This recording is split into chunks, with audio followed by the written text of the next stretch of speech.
তুমি পুরুষ মানুষ হয়ে রাখছো কেন? আমি কি ওদের সাথে কম অন্যায় করেছি? দেখ দেখ, যার বাড়িতে খাই তার বাড়িতে চুরি করে। ওকে নিয়ে আমি কোথায় যাব কর্তা? বাবা, তুমি কি সত্যি চুরি করেছো?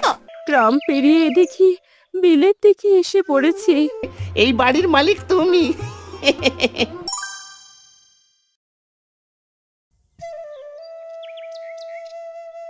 মা, ও মা, সেই কখন থেকে চুলগুলো খুলে বসে আছি, তেল নিয়ে আসো এবার। আসছি রে মা, শরীরটা হঠাৎ খুব খারাপ লাগছে। মনে হচ্ছে শরীরে কোনো শক্তিই পাচ্ছি না।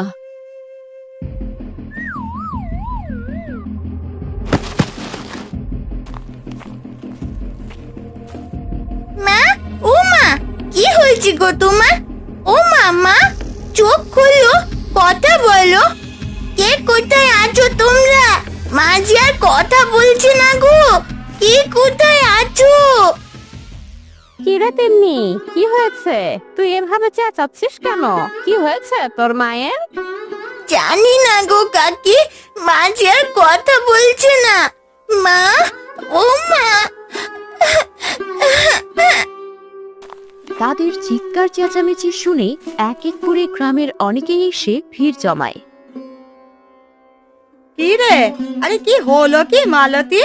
আরে ও যে কিছুতেই চোখ খুলছে না। আরে কে কোথায় আছিস রে? তাড়াতাড়ি গিয়ে হারানকে একবার খবর দিয়ে আন। আমি এক্ষুনি যাচ্ছি, গিয়ে হারান্দাকে ডেকে আনছি। কি হলো বলো তো?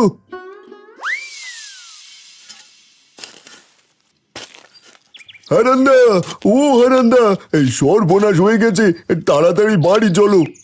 কেন রে পাচু, কি হয়েছে? কার কি হয়েছে বল আমায়। বৌদি যে হঠাৎ অসুস্থ হয়ে পড়েছে গো। সবাই কত চেষ্টা করছে কিন্তু কিছুতেই কোনো জ্ঞান ফিরছে না। তুমি তাড়াতাড়ি চলো হারান্দা। কি বলছিস পাচু? হে উপরওয়ালা, এ কোন বিপদ এলো? পাচু তুই চল আমার সাথে, কবিরাজকে নিয়েই বাড়িতে যাব। হ্যাঁ হারান্দা, তাই বরং ভালো হবে। দেরি না করে তাড়াতাড়ি চলো।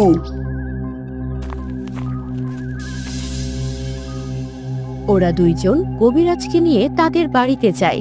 গিয়ে দেখে অনেক মানুষের ভিড়, তিন্নি বসে কাছে আর মোড়ল মশাই এসেছেন।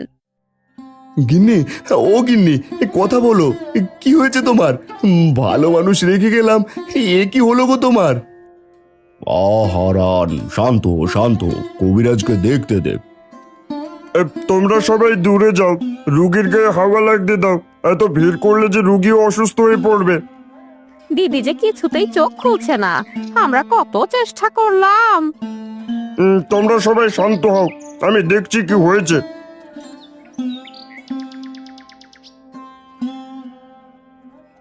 কি হলো কবিরাজ মশাই, কোনো কিছু বুঝতে পারলেন কি হয়েছে? না মোড়ল মশাই, তেমন কিছুই ঠাউর করা সম্ভব হচ্ছে না। কি হলো মালতীর?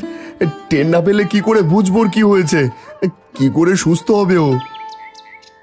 তুই কোনো চিন্তা করিস না, আমি কিছু ওষুধ দিচ্ছি, সেগুলো নিয়ম করে খাওয়াবি, দেখবি ওপরওয়ালার কৃপায় সবকিছু ঠিক হয়ে যাবে।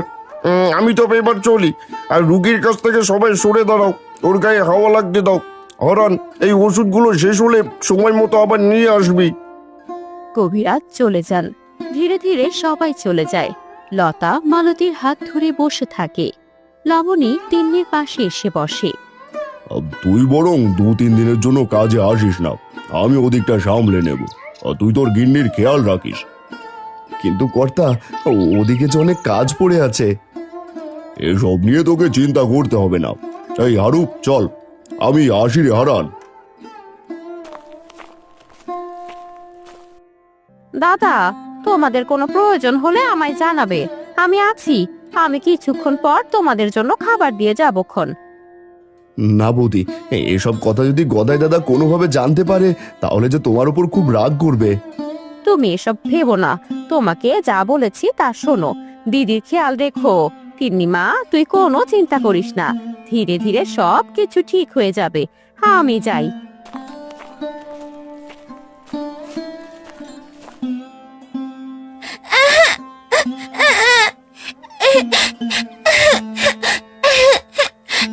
মার কি হলো গো বাবা? আগের মতন কথা বলছে না আমার সাথে। কাঁদিস না রে মা, কাঁদিস না, সব ঠিক হয়ে যাবে। ওপরওয়ালা সব ঠিক করে দেবেন, ধৈর্য ধর।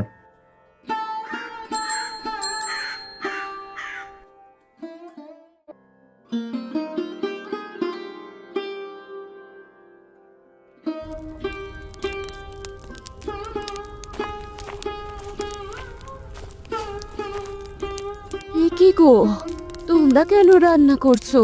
তুমি পুরুষ মানুষ হয়ে রাঁধছো কেন? সরে এসো, আমি রেঁধে দিচ্ছি। কি কাণ্ড করেছো? হ্যাঁ, তুমি কেন উঠেছো? হাই হাই, কখন বুঝি পড়ে যাই। খবরদার, তুমি বিছানা থেকে একদম উঠবে না বললাম। বিছানায় শুয়ে থাকো। তাই বলে তুমি এভাবে কাজ করবে? ঘর থেকে তোমার বাপ মেয়ের কথা শুনে আমি যে আর সইতে পারলাম না গো। তোমরা সরো, আমি রাখছি। আমার কিচ্ছু হবে না। তোমরা পারবে না গো। লতা দিদিকে বললেও তো খাবার দিয়ে যেত। রোজ রোজ আর কত বিরক্ত করি বলো তো। এর থেকে ভালো আমরা বাপ মেয়ে রেঁধে খেতে পারি। তুমি এখানে দাঁড়িয়ে না থেকে যাও তো, ঘরে যাও, শরীর খারাপ করবে যে আরো। কিরে হারান, তোর গিন্নির এখন কি অবস্থা? আগের থেকে সুস্থ হয়েছে? কর্তা, আপনি? তিনি মা, একটা পিড়ি এনে দে তো কর্তাকে। না না, কিছু লাগবে না, বসবো না। তোর গিন্নির কি অবস্থা তাই দেখতে এলাম। এই নে, এই ফলমূলগুলো তোর গিন্নিকে খাওয়াস। জ্ঞান ফিরেছে দুদিন হলো কর্তা। ঠিক মতো খেতে পারে না, আর হাঁটতেও পারে না। আহারে, কি যে হলো কে জানে। তা তোর বাপ মেয়ে রান্নাঘরে কি করছিলি? আর বলবেন না কর্তা, বাপ বেটি মিলে রান্না বসিয়েছিলাম। অন্যরা আর কত দেবেন বলেন, নিজের কাছেও তো খারাপ লাগে। তাই বুঝি তোরা দুজনে রেঁধে খাচ্ছিস? হ্যাঁ কর্তা, কি করব বলুন, মালতীকে দিয়ে তো আর কাজ করাতে পারি না। তবু ওই অসুস্থ অবস্থাতে এসেই বলছে সে রাঁধবে। যতই হোক, ঘরের বউ বলে কথা, স্বামী সন্তানের কষ্ট কি আর সইতে পারে? না হারানের গিন্নি, তুমি বিশ্রাম নাও গিয়ে। কাজ করতে হবে না তোমায়, নয়তো শরীর আরো খারাপ করবে। যে জন্য আসা। হারান, বেশ কয়েকদিন তো হলো রে, একা হাতে যে কাজ সামলাতে পারছি না। তুই বরং কাল থেকে কাজে আসিস। হ্যাঁ কর্তা, আমিও তাই ভাবছিলাম। কাল থেকে আমি সকাল সকাল কাজে চলে যাব। সকাল সকাল আসতে হবে না, এদিকটা সামলে নিয়ে তবে আসি। আমি আজ চললাম রে। এই চল হারু।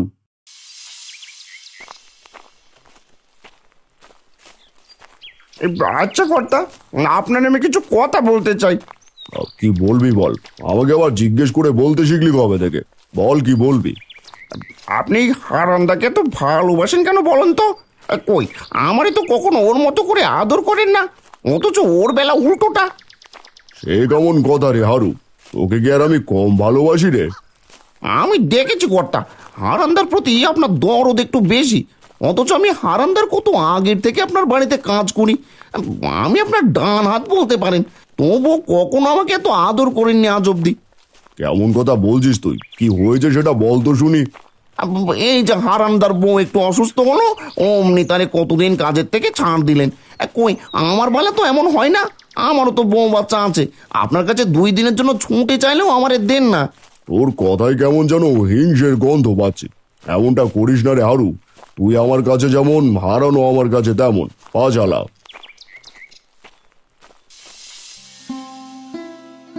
কি গো, তোমার ভাইয়ের বউ অসুস্থ, তুমি একবারও যে খোঁজ নিলে না? কি গো, এই কিছু বলছো না যে? দিদি যে খুব অসুস্থ, শুনেছ সেই কথা? কিভাবে যাই খোঁজ নিতে বলো তো? আমি কি ওদের সাথে কম অন্যায় করেছি? খোঁজ নিতে চাইলেও যে লজ্জায় পারি না। আমারও যে কষ্ট হয়। হারানের বউ লাবণীকে বড্ড আদর করে। দিদির জ্ঞান ফিরেছে শুনলাম। হারান্দার খাবার চাইতে লজ্জা করে, তাই তিনি নিজেই রান্না করে খায়। আমি তো আর জোর করে কিছু করতে পারি না। যদি এ সময় তুমি পাশে নেই, তাহলে কি ভাববে বলো তো? কি ভাববে? তুমি একটু ওদের আপদে বিপদে থেকো, ওপরওয়ালায় ভরসা।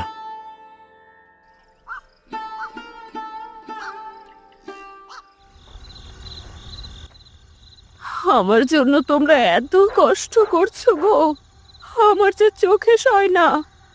কষ্ট কোথায় মালতী? আমি অসুস্থ হলে তুমিও তো এইভাবে আমার পাশে থাকতে। হঠাৎ করে কেন যে এমন হলো, তোমাদের কষ্ট আর আমি দেখতে পারছি না। এর থেকে আমার মরণ হলে ভালো হতো। এইসব কথা একদম বলবে না তুমি। তুমি আর তিন্নি মাই যে আমার পৃথিবী। কোনো রকম একটু খেয়েছো, এবার ওষুধগুলো খেয়ে নাও দেখি।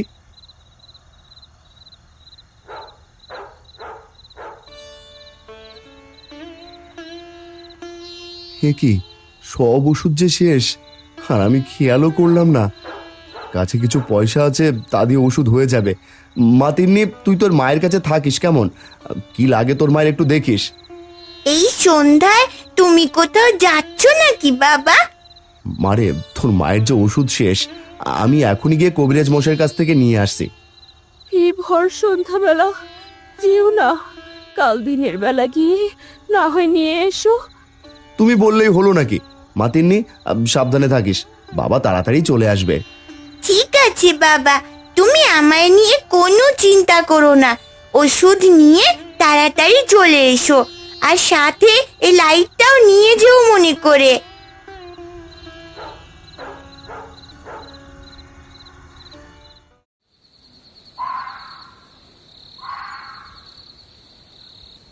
এই পয়সাগুলোই শেষ সম্বল। এরপর যে কি হবে কে জানে, পরে কি হবে তা না হয় দেখা যাবে। আপাতত আগে মালতীর জন্য ওষুধ নিয়ে যাই।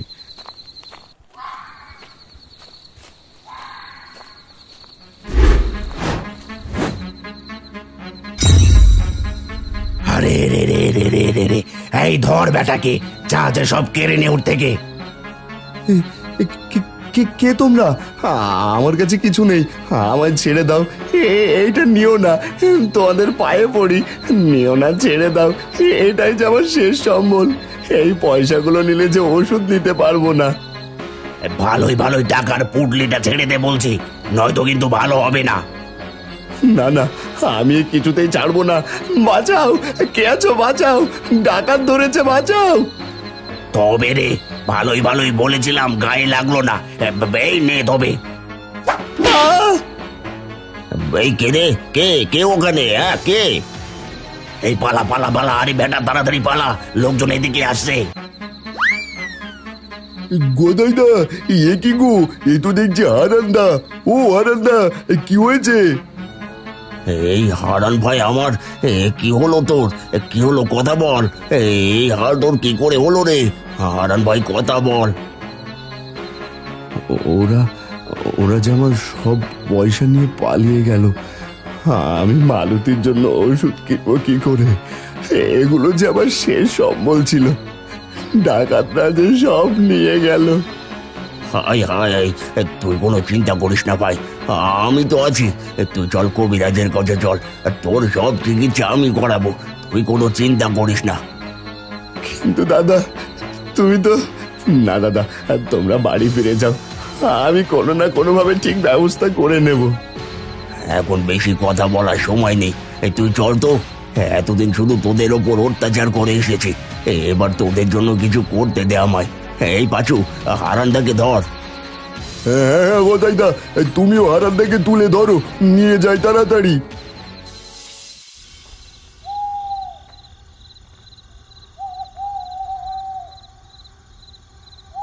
মা তিন্নি, তোর বাবা কি এসেছে রে? কত রাত হয়ে গেল। না মা, বাবা তো এখনো এলো না। সে কখন থেকে এখানে দাঁড়িয়ে আছি দরজার পাশে। ঘরে আয়, তোর বাবা চলে আসবে ক্ষণ। হয়তো কবিরাজ মশাইয়ের ওখানেই দেরি হচ্ছে।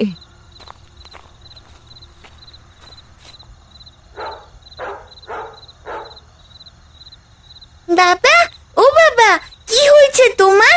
ও কাকু, বাবার কি হয়েছে গো? কিছু হয়নি রে মা।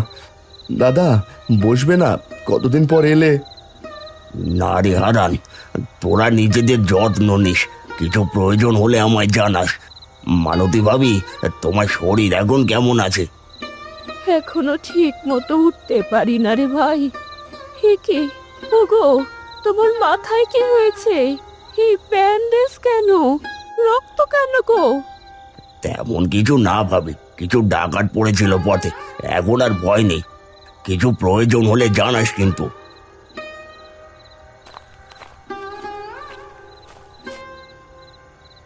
ওগো, আমার জানি কেমন ঠেকছে।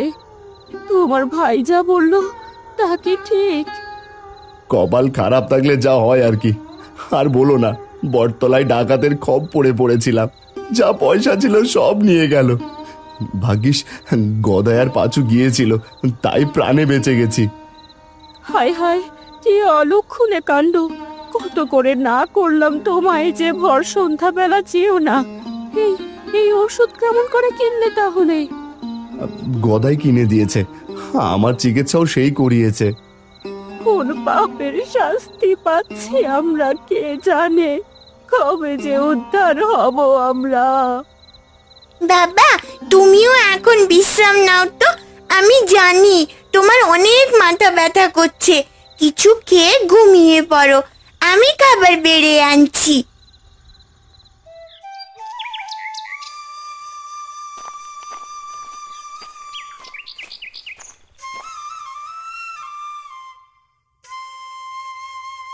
কি রে হারান, এ তোর কি হাল হয়েছে রে? তোর কপালে কি হয়েছে? আর বলবেন না কর্তা, ওই যে কথায় আছে না, অভাগা যেদিকে যায় সাগরও শুকিয়ে যায়। গতকাল রাতে ওষুধ আনতে যাওয়ার পথে ডাকাত ধরেছিল, আর এই হাল করেছে। কি বলিস রে, গ্রামে আবার ডাকাত ঢুকেছে? তুই এই অসুস্থ শরীর নিয়ে আসতে গেলি কেন রে? না না কর্তা, আমি ঠিক আছি, আমার কোনো অসুবিধে নেই, আমি সব কাজ করতে পারবো। তোর কোনো অসুবিধা হলে আমায় বলিস কিন্তু। এই আদিক খেতে দেখে একদম গা জ্বলে যায়। না, এগুলো আমার আর সহ্য হচ্ছে না, কিছু তো করতেই হবে। এই হারানকে পথ থেকে সরাতেই হবে, আর যেভাবেই হোক আমাকে কাজটা করতেই হবে। কাজ করতে করতে ক্লান্ত হয়ে হারান খড়ের গাদার পাশে গিয়ে শুয়ে ঘুমিয়ে পড়ে। সেই সুযোগে মোড়লের অবর্তমানে হারু মোড়লের বিছানার নিচ থেকে কিছু টাকা এনে হারুর গামছায় বেঁধে দেয়। এবার দেখি ব্যাটাকে কে বাঁচাই, আমি এখান থেকে কেটে পড়ি।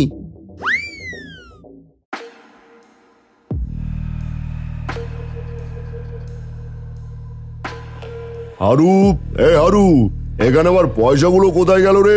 হারু, কোথায় গেলি? ডাকছি, শুনতে পারছিস না?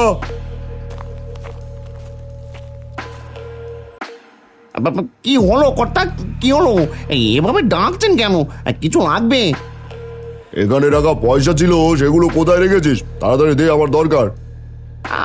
সে কি কর্তা, আমি আপনার পয়সা কেন নিতে যাবো? আমি তো কোথাও রাখিও নি, আর আজ আপনার ঘরেও ঢুকিনি। তাহলে গেল কোথায় টাকা? টাকাগুলো তুই আর আমি ছাড়া তো কারো জানার কথা নয়, কারণ আমার ঘরে শুধু তুইই যাস।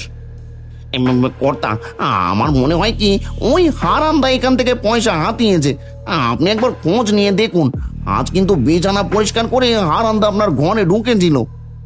তোর কি মাথা খারাপ হয়েছে? হারান কখনোই এমন কাজ করবে না, ওর প্রতি আমার বিশ্বাস আছে। বেশি বিশ্বাস করেন বিদায় সে এমন করেছে, ভেবেছে আপনি ওকে ধরতে পারবেন না। আমি বলি কি, একবার খোঁজ নিয়েই দেখুন, যদি না নিয়ে থাকে তাহলে তো ভালোই, কিন্তু যদি নিয়ে থাকে। বলছিস? আচ্ছা চল দিকে একবার খোঁজ নিয়ে। হারান এখন কোথায়? আসার সময় দেখলাম কাঁচ বাদ দিয়ে আরামসে ঘুমাচ্ছে। হারান, হারান, ওঠ, জরুরি দরকার আছে।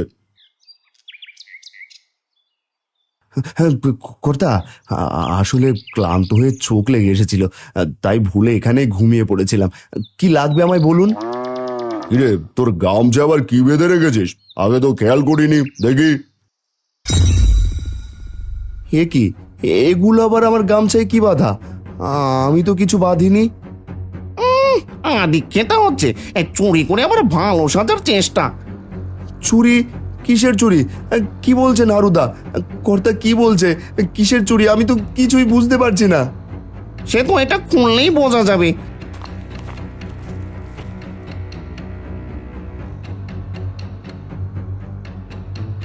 এই কর্তা দেখুন, আমি বলেছিলাম না এই বেটাই চুরি করেছে। এখন দেখলেন তো, আমার কথা তো কিছুতেই বিশ্বাস করছিলেন না।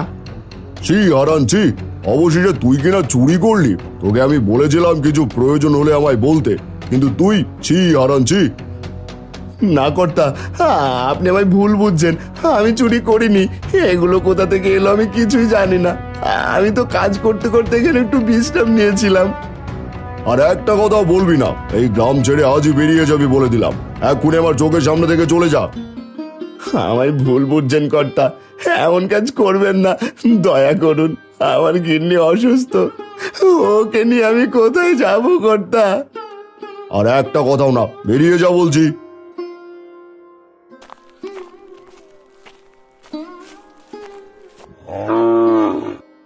গ্রামবাসী আর মোড়ল সকলেই হারানদের বাড়ির সামনে ভিড় জমায়। হারান, অসুস্থ মালতী ও তিন্নি সবাই একসাথে ঘর থেকে বের হয়ে গ্রাম থেকে চলে যেতে থাকে। পথে এই করুণ দৃশ্য যেন সকলেই দাঁড়িয়ে উপভোগ করছে। দেখ দেখ, যার বাড়িতে খায় তার বাড়িতেই চুরি করে। কত বড় চোর যাচ্ছে দেখ। বাবা, আমরা কোথায় যাচ্ছি বলো তো? আর সবাই তোমার চোর চোর কেন বলছে? বাবা, তুমি কি সত্যি চুরি করেছো? তোর বাবা যদি 7 দিন না খেয়েও থাকে তবু কখনো চুরি করবে না রে মা। ওরা সকলেই অন্ধের চশমা পরে আছে, তাই দেখতে পাচ্ছে না। তাহলে কেন আমাদের গ্রাম থেকে বের করে দিচ্ছে? তুমি যদি চুরি না করো, মোড়ল মশাইকে গিয়ে বুঝিয়ে বলো। অনেক বলেছি মালতী, কিন্তু কিছুতেই তিনি শুনলেন না। বড্ড খারাপ কপাল আমাদের। এই যে তোমার অসুস্থ শরীর নিয়ে এখন গ্রাম ছেড়ে যেতে হচ্ছে। মোড়ল মশাই, হারান কখনো চুরি করতে পারে না। নিশ্চয়ই আপনার কোথাও কোনো ভুল হচ্ছে। আমিও হারানকে বিশ্বাস করতাম, কিন্তু আমি ওকে হাতে নাতে ধরেছি। নিজের চোখে তো আর অবিশ্বাস করতে পারি না। 2 দিন আগের ভাইকে দেখতে পারতো না, তার আবার দরদ দেখো। একবার ভালো করে ভেবে দেখুন, এমনিতেই তারা অসুস্থ। মাথা থেকে ব্যান্ডেজ এখনো খোলেনি। মালতী বৌদি এখনো সুস্থ হয়নি। এমন অবস্থায় তাদের একেবারে গ্রাম ছাড়া করলেন। ঠিক ভুল আমায় তুই শেখাচ্ছিস কথায়? 2 দিন আগেও তো তোর ভাইয়ের নামে বদনাম করে বেড়ালি। যা বলেছিস সে কথা থেকে আমি আর এক পাও নড়বো না। আর যে পারছি না। এদিকে সন্ধ্যা হয়ে এলো, গ্রাম পেরিয়ে দেখি বিলের দিকে এসে পড়েছি। হ্যাঁ গো মালতী, দূরে একটা কুটির দেখা যাচ্ছে না? চলো দেখি আজ রাতটুকু আশ্রয় দেয় কিনা। তিনি মা, আর একটু পা চালামা।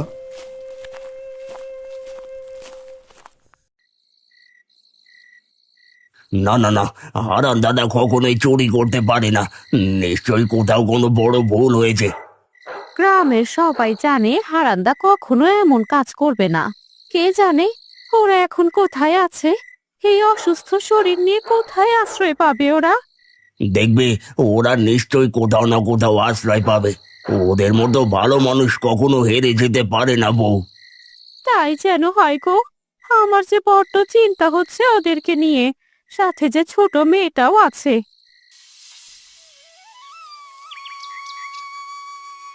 কাল রাতে তুমি যদি আমাদের আশ্রয় না দিতে বুড়িমা, তাহলে জানি না আজ আমাদের কি হতো, কোথায় থাকতাম। হ্যাঁ গো বুড়িমা, তোমার এই ঋণ আমরা কিভাবে শোধ করব জানি না। কিন্তু এখন আমরা কোথায় যাব গো? রাতটা তো তোমার কুটিরে এখানে পার করলাম। ও মা, সে কি কথা?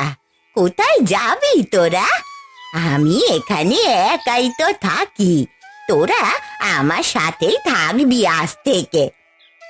তারা বিলের ধারে সেই বুড়িমার বাড়িতেই থাকতে শুরু করে। এভাবে বেশ কিছুদিন কেটে যায়। এর মানে হারান থেকে গ্রাম থেকে বের করার জন্য তুমি এমনটা করেছিলে? তো কি করব আমি? এই মোড়লের বাড়িতে কত বছর থেকে কাজ করছি, অথচ সব সময় শুধু হারান আর হারান। একদম চোখের বিষ হয়ে গেছিল। আর তাই লুকে আমি মোড়লের বালিশের নিচ থেকে পয়সা পুটলি তুলে হারানের গামছায় গুঁজে রেখেছিলাম। আর সেই মতলব কাজে লেগেছে। ছি ছি ছি ছি হারুদা, কাজটা তুমি মোটেও ঠিক করনি। ওরা এমনি কত ঝামেলার মধ্যে ছিল। ও বাড়িতে একবার চুরি করেছিলাম, এরপর আমার নিজেরই খারাপ লেগেছিল। এই চোর হয়েও যে ধর্ম আছে, তোমার তো সেই ধর্মও নেই দেখছি। চোরের আবার বড় গলা। তোর সাথে দাঁড়ানোই আমার ভুল হয়েছে। এই কথা যদি কাউকে জানাস, তোকেও গ্রাম ছাড়া করবো বলে দিলুম। কি শুনলাম আমি? আগে কখনোই জানতাম না হারান্দা কখনোই চুরির মতো জঘন্য কাজ করতে পারে না। আর দেরি করা যাবে না, মোড়ল মশাইকে এক্ষুনি জানাতে হবে। সব তো শুনলেন, আমরা বলেছিলাম হারান কখনো এমন কাজ করবে না। যা করেছে আপনার এই চেলা, হারানের উপর হিংসা করে গ্রাম ছাড়া করেছে হারান্দাকে। আমার ভাইকে বিদে কারণে গ্রাম ছাড়া হতে হয়েছে। আমরা চাই বদমাইশের এমন শাস্তি হোক। কিরে হারু, সবাই যা বলছে তা কি সত্যি? তুই এত নিচে নামতে পারিস? ছি, জানতাম না তো তোর মনে এত হিংসে। না কর্তা, ওরা সবাই মিথ্যে কথা বলছে, আমি এমন কাজ করিনি।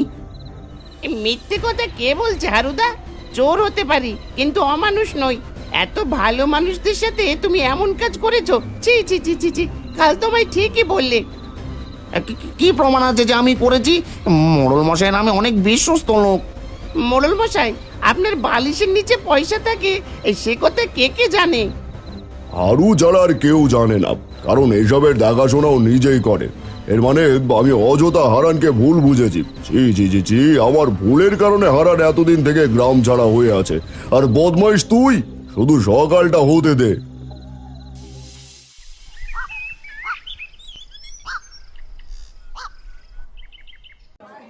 পরের দিন সকাল হতেই কিছু গ্রামবাসী, মোড়ল সবাই মিলে বিলের ধারে যায়। মোড়ল ভ্যানে উঠে যায় আর হারুকে ভ্যানের পেছনে বেঁধে টানতে টানতে নিয়ে যাওয়া হয়। গ্রামের সকলেই তাকিয়ে এই দৃশ্য দেখতে থাকে। বাবা বাবা, দেখো অনেক মানুষ এদিকেই আসছে মনে হচ্ছে। তাই তো দেখছি। মালতী, এদিকে এসে দেখে যাও, বিলের পাশ দিয়ে কত মানুষ এদিকে আসছে। আমাদের মোড়ল মশাই না ভ্যান গাড়িতে। হারান, আমাকে তুই ক্ষমা করে দে, আমি তোকে বুঝতে পারিনি, আর তোর কথা শুনিনি। আর আজ সব প্রকাশ পেয়েছে তুই চুরি করিসনি। সব প্রকাশ পেয়েছে মানে? কি বলছেন কর্তা? কিছুই তো বুঝতে পারছি না।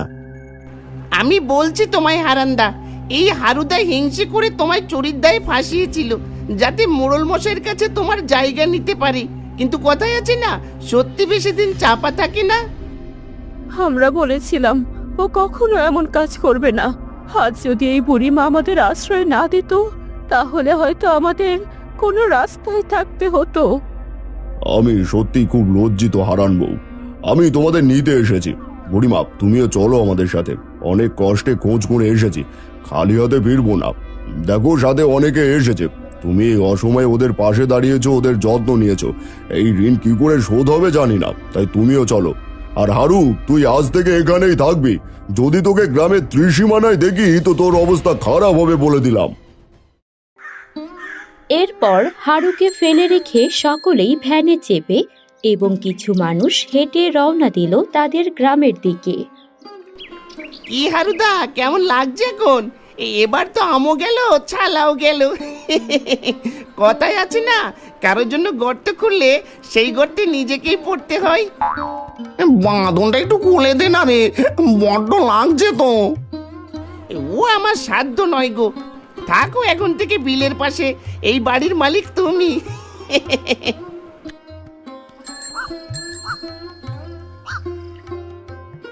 হায় রে, এমন ভালো মানুষকে চুরির দায় দেয়। কত বড় পাপী মনের মানুষ ছিল হারু। ওর শাস্তিও পেয়েছে। ভালো মানুষের জয় সব সময় হয়, তাই না বুড়িমা? একটা কবিতা মনে পড়লো আমার গো বুড়িমা। অপরে দুঃখ দিয়া আপনার লাগি খুঁজে যে সুখ, বিধাতা রুষ্ট হন হেরিয়া অমন মুখ। পাগলি মেয়ে আমার।